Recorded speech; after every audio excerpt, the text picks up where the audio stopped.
इधर दा media social print ते इलैक्ट्रॉनिक जिन्ने भी मंचां नूं तुसीं रिप्रजेंट करते हो सारिਆਂ ਦਾ धन्नवाद स्वागत। अज आम आदमी पार्टी वालों साडे नैशनल कन्वीनर देश के क्रांतिकारी दिल्ली के मुख्य मंत्री अरविंद केजरीवाल जी आए ने, क्योंकि दिल्ली देश की कैपिटल है। सो दिल्ली दे विच जो शहर दे विच जो सुधार होए, भावें वो पहला पानी नहीं मिलता सी, सीवेज की प्रॉब्लम सी, स्ट्रीट लाइटां जे वो मुश्किलां उही पंजाब दे शहरां दियां भी ने। आवारा पशु, सीवरेज की प्रॉब्लम और ट्रैफिक जैम और महंगिया पार्किंग फीसां। सो अज शहरां नाल संबंधित कुछ गारंटियां आम आदमी पार्टी वालों दित्तियां जाणगियां। असीं व्यापारियों नूं भी मिल ले, किसानां नूं मिल ले, बेरोजगारां नूं मिल ले, ASHA workers, anganwadi workers, truck union वाले, हर वर्ग नूं असीं रिप्रजेंट कर लिया ऑलरेडी। उन्हां दीयां मुश्किलां सुन लियां ते हल भी उन्हां तो ही सुन ले, ते वो बकायदा तौर पर जिहड़ा साडीआं गारंटियां दे विच और मैनीफेस्टो दे विच आ गया। अज शहरी लोकां दे मुश्किलां प्राइवेट स्कूलों दीयां होण, चाहे वो सरकारी स्कूलों की मंदी हालत। सो शहरी लोग जिहड़े शहरां च रहिंदे ने उन्हां दे संबंध च कुछ गारंटियां ने। मैं चाहूँगा साडे नैशनल कन्वीनर अरविंद केजरीवाल जी उन्हां गारंटियां बारे चानना पाओ।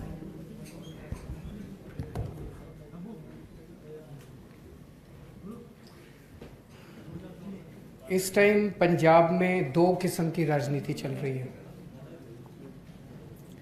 एक वो पार्टियां हैं जो केवल और केवल गंदी राजनीति कर रही हैं, भ्रष्टाचार कर रही हैं, गाली गलौज कर रही हैं, और दूसरी आम आदमी पार्टी है जो लोगों के सामने पंजाब के विकास का और भविष्य का एजेंडा लेके आई है और पूरी प्लानिंग कर रही है।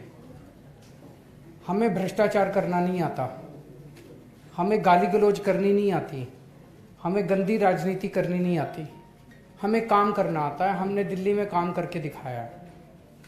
तो अभी तक मैं इतनी बार पंजाब आया, भगवंत मान जी के साथ मैंने लंबी लंबी मीटिंग्स करी। हम दोनों कई लोगों से मिले, व्यापारियों से मिले, हम दोनों मिलके किसानों से मिले। हमने अलग अलग तबके को अलग अलग गारंटियां दी हैं कि आने वाले पंजाब के अंदर उस तबके को कैसे विकास किया जाएगा। पंजाब में 26 साल कांग्रेस ने राज किया, 19 साल बादल परिवार ने राज किया, तो उन्होंने तो जो करना था कर लिया।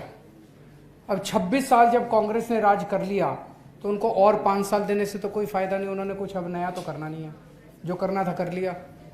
19 साल जब बादल परिवार ने राज कर लिया तो उनको और कुछ देने से तो कोई फायदा नहीं, 5 साल और खराब होंगे। आम आदमी पार्टी इतना शानदार एजेंडा लेके आई है जो कि जनता को पसंद आ रहा है। एक कट्टर ईमानदार पार्टी है, अच्छी पार्टी है। तो 5 साल के लिए आम आदमी पार्टी एक मौका मांग रही है। हमें शहर के कई लोगों ने अप्रोच किया, उन्होंने कहा जी आपने सभी को गारंटी दी, शहर के बारे में आप कुछ नहीं बोले। और पंजाब में कई अच्छे अच्छे शहर हैं, अमृतसर है, लुधियाना है, जलंधर है, पठानकोट है, कई सारे, बठिंडा है, बहुत सारे शहर हैं। तो शहरों को लेके आज 10 गारंटी, 10 पॉइंट गारंटी हम लेके आए हैं। सबसे पहले साफ सफाई। पंजाब में शहरों की सफाई की हालत बहुत ख़राब है, चारों तरफ गंदगी है। पंजाब के शहरों को साफ सुथरा, शानदार, अच्छा, सुंदर बनाएंगे। जब मैं सफाई की बात करता हूं तो उसमें सीवर भी आता है, उसमें गार्बेज डिस्पोजल भी आता है और उसमें सॉलिड वेस्ट मैनेजमेंट भी आता है। इन सारी चीज़ों को ठीक करेंगे। दूसरा है door step delivery of services. ये दिल्ली में हमने किया। आप जब सरकारी दफ्तर में जाते हो कोई काम कराने के लिए, तो आप फॉर्म भरते हो, लाइन में लगते हो, आपका नंबर आता है, तो वो बाबू बैठा हुआ 2 ऑब्जेक्शन लगा देता है। आप फिर घर आते हो, ऑब्जेक्शन दूर करते हो, फिर लाइन में लगते हो, छुट्टी लेके जाते हो, दूसरी छुट्टी लेते हो, फिर वो 2 ऑब्जेक्शन लगा देता है। फिर हार के आदमी दलाल को पकड़ता है, कहता है यार पैसे ले, मेरा काम करा। दिल्ली में हमने सरकारी दफ्तर बंद करते जा रहे हैं। अब आपको सरकारी दफ्तर आने की जरूरत नहीं है। दिल्ली में हमने एक नंबर जारी किया है 1076। आप लोग दिल्ली जाओ तो दिल्ली में फोन करके देख लेना इस नंबर पे। उस पे अगर आप फोन करो तो आपसे पूछते हैं कि जी आपको सरकार में क्या काम कराना है, तो आप कहते हो मेरे को राशन कार्ड बनवाना है। तो वहां से कहा जाता है कि राशन कार्ड बनवाने के लिए ये कागज तैयार कर लो। फिर वो पूछता है जी कब तक तैयार हो जाएंगे आपके कागज, हम आपके घर कब आए। मतलब कि दिल्ली सरकार का अफसर पूछ रहा है कि आपके घर आपका राशन कार्ड बनाने कब आए। मान लो आप कहते हो कि जी मैं तो दफ्तर जाता हूं, लेट आता हूं, रात को 11 बजे आना मेरे घर। तो रात को 11 बजे दिल्ली सरकार का एक ऑफिसर आपके घर आपका राशन कार्ड बनवाने आता है। आपको दफ्तर जाने की जरूरत नहीं है, सरकारी दफ्तर लाइन में लगने की जरूरत नहीं है, फॉर्म भरने की जरूरत नहीं है। वो एक स्कैनर लेके आता है, जितने आपके कागज है वो स्कैनिंग करके वो कागज ले जाता है और आपका राशन कार्ड हफ्ते 10 दिन के अंदर आपके घर पहुंच जाता है। कोई किसी को पैसे देने की जरूरत नहीं, कोई किसी को लाइन में लगने की जरूरत नहीं, छुट्टी लेने की जरूरत नहीं, दलाल के चक्कर काटने की जरूरत नहीं। साफ सुथरा सिस्टम है। और अब हमने जैसे ट्रांसपोर्ट डिपार्टमेंट है उसके तो सारे दफ्तरों के ऊपर ताला लगा दिया, अब जनता को आने की जरूरत नहीं है। वही जैसे दिल्ली में करके दिखाया, पंजाब में भी door step delivery of services शुरू करेंगे।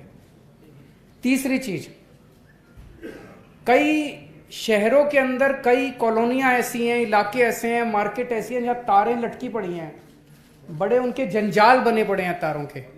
वो सेफ्टी के लिए भी एक खतरा है और खूबसूरती के लिए भी, मतलब गंदे लगते हैं वो। तो दिल्ली में पिछले बजट में हमने ये खत्म करने का बजट अलग से रखा है। दिल्ली में भी चांदनी चौक है और ऐसे कई सारे इलाके हैं जहां तारें हैं, उनको सबको अंडरग्राउंड कर रहे हैं। तो पंजाब में भी ऐसे तारों को सबको अंडरग्राउंड करेंगे। चौथा है, पंजाब के शहरों में जितने हॉस्पिटल हैं सरकारी, उन हॉस्पिटल्स को अच्छा करेंगे और दिल्ली की तर्ज पे हर मोहल्ले में मोहल्ला क्लिनिक बनाएंगे। जैसे दिल्ली में अस्पताल अच्छे किए, ऐसे पंजाब के अंदर सरकारी अस्पताल इतने अच्छे करेंगे कि अगर आप कोई बीमार होता है तो आपको फिर मैक्स, फोर्टिस, अपोलो जाने की जरूरत नहीं है। आप सरकारी अस्पताल में जाना, आपका सारा इलाज मुफ्त होगा। पांचवा, जैसे दिल्ली में स्कूल अच्छे करे, ऐसे शहरों में जितने सरकारी स्कूल हैं वो सरकारी स्कूल इतने अच्छे करेंगे कि जैसे दिल्ली में अब मिडिल क्लास के लोग भी अपने बच्चों को सरकारी स्कूल भेज रहे हैं, आपको भी अब महंगी महंगी फीस देके प्राइवेट स्कूल भेजने की जरूरत नहीं है। पंजाब में भी आप लोग अपने बच्चों को सरकारी स्कूलों में भेज सकेंगे। छठा, 24 घंटे बिजली करेंगे। पावर कट लगते हैं पंजाब के अंदर, पहले दिल्ली में भी लगते थे पावर कट। दिल्ली में अब 24 घंटे बिजली आती है, पंजाब में भी 24 घंटे बिजली का इंतजाम करेंगे। सातवां, 24 घंटे पानी का इंतजाम करेंगे। पानी, पीने के पानी की पंजाब के कई शहरों में समस्या है, तो पीने के पानी का 24 घंटे इंतजाम करेंगे। आठवां, मेरे पास कई व्यापारी आए, उन्होंने कहा जी ये रोज आप पंजाब आते हो, कभी कहते हो बिजली फ्री करेंगे, कभी कहते हो 1000 रुपए देंगे, कभी कहते हो हम ये करेंगे। बोले हमको तो ये लग रहा है आपकी सरकार बन गई तो टैक्स खूब बढ़ेंगे। हमने 7 साल में दिल्ली में एक नए पैसे का टैक्स नहीं बढ़ाया। तो मैं और भगवंत मान जी यहाँ बैठे हैं, हम दोनों आपको आश्वासन देते हैं दिल्ली के सभी व्यापारियों को कि अगले 5 साल पंजाब के अंदर कोई नया टैक्स नहीं लगाएंगे और कोई टैक्स नहीं बढ़ाने वाले। व्यापारी इसके बारे में निश्चिंत रहें। 9वां, महिलाओं की सुरक्षा को लेकर महिलाएं इस टाइम काफी ज्यादा चिंतित हैं। बलात्कार की और महिलाओं से छेड़छाड़ की घटनाएं बढ़ने लगी हैं। दिल्ली के अंदर हमने पूरी दिल्ली में सीसीटीवी कैमरा का नेटवर्क लगाया है। और इतने हमने सीसीटीवी कैमरे लगा दिए 5 साल में कि आज पूरी दुनिया में दिल्ली में सीसीटीवी कैमरों का नेटवर्क सबसे ज्यादा है। न्यूयॉर्क से भी ज्यादा है, वॉशिंगटन से भी, लंदन से भी। सबसे ज्यादा सीसीटीवी कैमरों का नेटवर्क आज दिल्ली के अंदर है पूरी दुनिया में। पंजाब में भी जगह जगह चप्पे चप्पे पे सीसीटीवी कैमरे लगाएंगे ताकि क्राइम की सिचुएशन इंप्रूव हो, अपराध कम हो, महिलाओं को सुरक्षित महसूस हो। और 10वां आखिरी पॉइंट कि जो मार्केट्स हैं पंजाब के शहरों में, उन मार्केट्स के अंदर सड़कें टूटी हुई हैं, टॉयलेट की फैसिलिटीज़ नहीं है, पार्किंग की फैसिलिटीज़ नहीं है। तो इन सभी मार्केट्स को डेवलप किया जाएगा और ये सभी फैसिलिटीज़ दी जाएगी। तो मैं समझता हूँ कि जो शहर के लोग हैं वो इन सब बातों से सहमत होंगे। और मैं समझता हूँ अगर कोई पॉइंट रह गया तो और जब हम शहर के लोगों से इंटरेक्ट करेंगे तो और पॉइंट्स भी आ जाएंगे। आपके कोई प्रश्न हो तो? देखिए, राजनीति के अंदर जो भी आदमी आता है वो किसी ना किसी प्रोफेशन से तो होता ही है। अगर आप हमारे 117 कैंडिडेट देखो, उसमें आपको फिल्म अभिनेता भी मिलेंगे, सिंगर भी मिलेंगे, डॉक्टर भी मिलेंगे, इंजीनियर भी मिलेंगे, टीचर भी मिलेंगे, प्रिंसिपल भी मिलेंगे, हर किस्म के हैं। तो अगर कोई फिल्म अभिनेता और कोई सिंगर जो है वो पॉपुलर है, जनता की सेवा करता है, समाज सेवा भी करता है, लोग उसे चाहते हैं, ज़रूर आना चाहिए। बहुत कम दी जा रही है। किसको? किसी भी पार्टी की बात करें, महिलाओं को सीटें सबसे कम दी जा रही है, क्या बात है इसके लिए? हमने तो काफी दी हैं, मेरे पास अभी फिगर।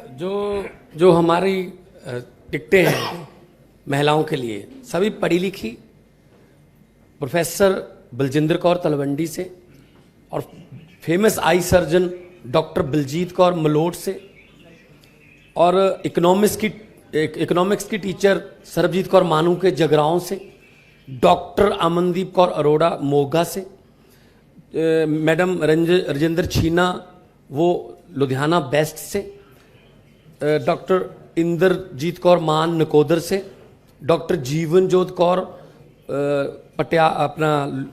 अमृतसर ईस्ट से। सो जितनी भी हमारी टिकटें हैं, और अनमोल गगनमान खरड़ से, तो हमारी जो जितने भी महिला कैंडिडेट हैं पढ़े लिखे हैं, कोई डॉक्टर है, कोई प्रोफेसर है, एक सिंगर भी है उसमें, तो हमने सबको मौका दिया है। जैसे राखी बिरला पहली बार इलेक्शन लड़ी तो उनको दिल्ली में डिप्टी स्पीकर बनाया गया। तो जितना भी रिप्रेजेंटेशन आएगा उनका, उस हिसाब से उनको मान सम्मान दिया जाएगा।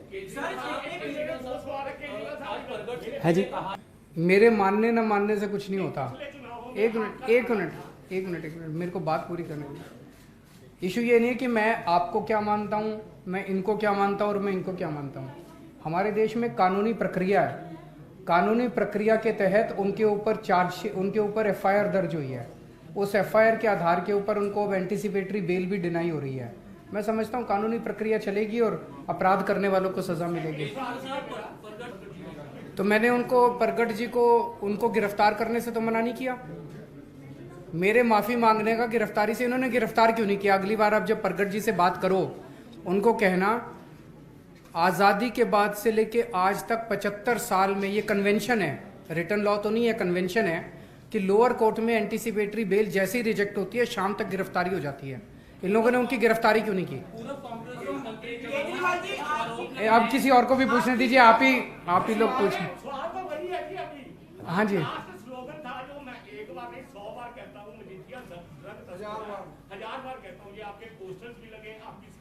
आप हमें वोट दो, सरकार बनाओ और फिर देखना कार्रवाई कैसे होती है।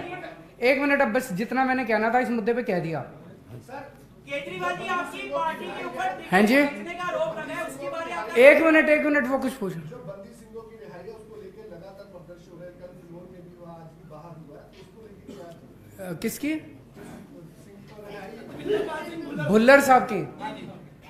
देखिए जी, ऐसा है, ये बड़ा सेंसिटिव मामला है।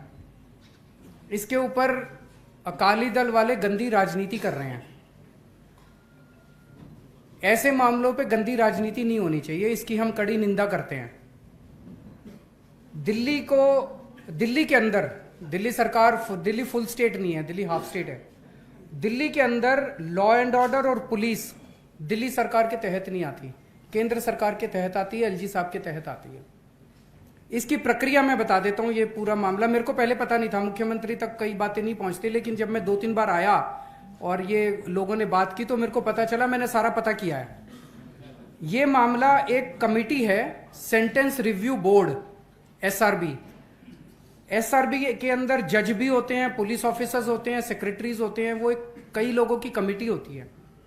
तो जितने भी मामले सजा कम करने के, किसी की रिहाई के या सजा माफ करने के होते हैं, वो सारे मामले इस कमेटी के सामने आते हैं। ये कमेटी अपनी डेलिब्रेशंस करके वो निर्णय देती है। इसमें जैसे मैंने बताया जज भी होते हैं, इसमें मेरी कुछ नहीं चलती। एक मिनट सुन लीजिए मेरी बात, सुन लीजिए। उस कमेटी को फैसला लेने के बाद ये फाइल सीधे एलजी साहब के पास जाएगी। एलजी साहब ने इस पे फाइनल निर्णय लेना होता है। एक मिनट यार, एक मिनट बोलने दो।